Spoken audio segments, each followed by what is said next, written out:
ಇವತ್ತೊಂದು ವಿಶೇಷವಾದ ದಿನ. ಸೌರಮಾನ ಯುಗಾದಿಯ ಸಂಭ್ರಮದಲ್ಲಿ ನಮ್ಮ ದೇಶ ಸಂಭ್ರಮದಲ್ಲಿರುವಂಥ ಸಂದರ್ಭ. ಜೊತೆಗೆ ಡಾಕ್ಟರ್ BR ಅಂಬೇಡ್ಕರ್ ಅವರ 133ನೇ ಜನ್ಮದಿನ. ಭೀಮನಿಲ್ಲದೆ ಭಾರತವಿಲ್ಲ, ಭಾರತವಿಲ್ಲದೆ ಭೀಮನಿಲ್ಲ. ಭೀಮನ ಬಲ ಭಾರತವನ್ನ ಸದಾ ಕಾಲ ಕಾಯ್ದಿದೆ, ಕಾಯುತ್ತಾ ಬರುತ್ತೆ. ಅಂತ ಭೀಮರಾವ್ ಅಂಬೇಡ್ಕರ್ ಅವರ ಜನ್ಮದಿನದ ಸಂದರ್ಭದಲ್ಲಿ ಆ ಭೀಮನ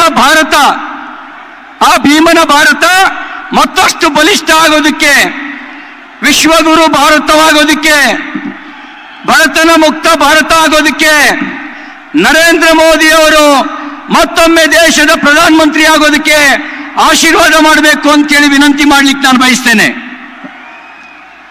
ಬಂಧುಗಳೇ, ಈ ಚುನಾವಣೆ ಜಾತಿ ಉಳಿಸ್ಕೊಳ್ಳೋ ಚುನಾವಣೆ ಅಲ್ಲ. ಈ ಚುನಾವಣೆ ದೇಶವನ್ನು ಉಳಿಸೋ ಚುನಾವಣೆ. ಇದು ಜಾತಿ ಉಳಿಸೋ ಚುನಾವಣೆ ಅಲ್ಲ, ಇದು ದೇಶವನ್ನು ಉಳಿಸೋ ಚುನಾವಣೆ. ಸನ್ಮಾನ್ಯ ಮುಖ್ಯಮಂತ್ರಿ ಸಿದ್ದರಾಮಯ್ಯನವರು ಅವರು ಭಾಷಣ ಮಾಡ್ತಾ ಇರಬೇಕಾದ್ರೆ ಹೇಳಿದ ಹೇಳಿಕೆಯನ್ನು ನಾನು ಗಮನಿಸಿದೆ. ಅವರು ಕಾಂಗ್ರೆಸ್ ಅಭ್ಯರ್ಥಿಯನ್ನು ಪರಿಚಯಿಸಿ ಅವರ ಜಾತಿಯನ್ನು ಉಲ್ಲೇಖ ಮಾಡ್ತಾ ಇದ್ದದ್ದನ್ನು ಕೂಡ ನಾನು ಗಮನಿಸಿದೆ. ಮಾನ್ಯ ಮುಖ್ಯಮಂತ್ರಿ ಸಿದ್ದರಾಮಯ್ಯನವರಿಗೆ ಒಂದು ಮಾತು ಹೇಳಿಕ್ಕೆ ಬಯಸ್ತೇನೆ. ಒಕ್ಕಲಿಗರು ಇವತ್ತಲ್ಲ, ಮಹಾರಾಣಿ ಲಕ್ಷ್ಮಮ್ಮಣ್ಣಿಯವರ ಕಾಲದಿಂದಲೂ ಕೂಡ ಒಡೆಯರವರ ಜೊತೆಗೆ ನಿಂತವರೇ ಹೊರತು